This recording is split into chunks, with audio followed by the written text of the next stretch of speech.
Don't fire rockets into your neighbor.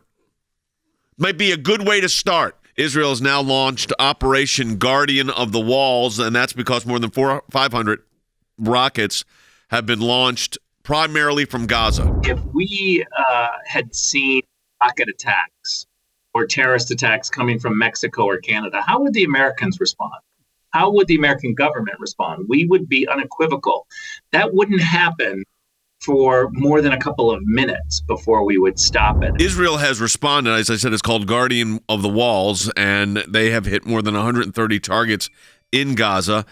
Israel's mobilized 5,000 reserve troops, which is a moderate mobilization right now, but they're in meetings in Jerusalem right now with our friend Benjamin Netanyahu, the prime minister. Hamas has also used a new rocket in its attack, in the ones that reached Jerusalem, called an A-120, named for a commander killed by the IDF, the Israeli Defense Force, during the Gaza War of 2014. The A-120 is said to have a range of about 120 kilometers, which goes about, 40 miles? Right. Wes, is it also reported that that weapon is probably technology from Iran? We know Iran provides sophisticated guidance systems to Hezbollah's rockets and missiles, and probably, more than likely, they are providing additional technology to Hamas to increase the range. And I tell you what, Jay, look for Iran to also start providing them with more sophisticated guidance systems, because right now they sort of lob the rockets into Israel.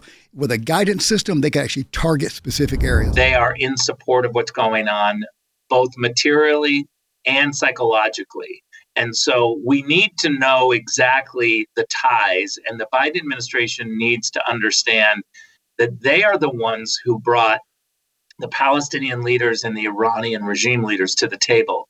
If we're going to start having engagement, then we need to benchmark whether or not engagement works. Clearly, when they resort to terrorist attacks like this, the engagement practices from the Biden administration are backfiring. Certainly, there are internal disputes within the Muslim community, but Iran sees its long-term enemy as Israel and the United States, and so it is prepared to coalesce behind Sunnis in order to achieve its long-term objectives. I've got a question. Why doesn't Hamas stop firing indiscriminate rockets at civilians in Israel? That may be a good way to start your national security. Did you have to worry about that the last 4 years, Gaza?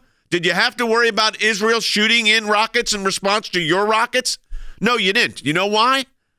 Because there was a leader in the White House that had a clear policy and had people like Rick Grenell and Mike Pompeo implementing those policies so that they didn't get pushed around.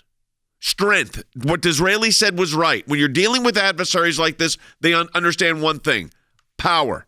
Now, diplomacy can be power, so long as behind that diplomacy is strength. While Israel does everything possible to avoid civilian casualties, Hamas deliberately targets civilians. And Hamas just today told Egyptian officials who are trying to broker a ceasefire that they have no interest in negotiations or a ceasefire, and that all previous agreements about peace with Israel have now been abandoned. I mean, this is like an epidemic of insanity has settled upon the Middle East. And again, it's a perception, I think, of weakness in the new U.S. administration. Yeah, weak policy. No policy. They think we will not respond strongly. And guess what? We probably won't. The Palestinian people are not being well served by the Palestinian Authority leadership. And that's what's got to change. The American policy should be get your act together and have elections. It can't get much worse. I know some people think that it can. I don't think it actually can. You might have a conversation about what the future is and what's working and what's not working. But I like your point about the Iron Dome. They do have the ability to have a system that is just as good as the Iron Dome, and that is don't fire first, and then you will be protected. A tweet from your friend Zarif from Iran. And this is what he says: the attack on Al-Aqsa Mosque and the killing of worshipers is the greatest evidence of the racist, criminal nature of the usurping entity. They don't even like saying the word Israel, which has always been the main cause of insecurity and instability in the region. I want to read to you what the Ayatollah, who is the leader of the Iranian regime, what he, 4 days ago, he said the Palestinian fighters must continue their legitimate, morally correct fight against the usurpian regime until it is forced to submit to a referendum being conducted. Just hours ago, he's tweeting about Israel not being a real country. The Biden administration has been given money to the Palestinian Authority leaders. They have engaged with them. They brought them in, and look what the response is. I don't understand how our leaders in Washington cannot see whether or not the engagement policies work or not. Red alerts. That means right now there are missiles being launched or have been launched against Israel. In fact, I will know where it has been in just, that usually takes a minute. Kfar Aza, so it's near the Gaza border is where those are coming up. I haven't had to play that, Rick. I used to keep that on our radio broadcasts all the time for decades. And then in the last 4 years, I did not have to use it because this wasn't happening.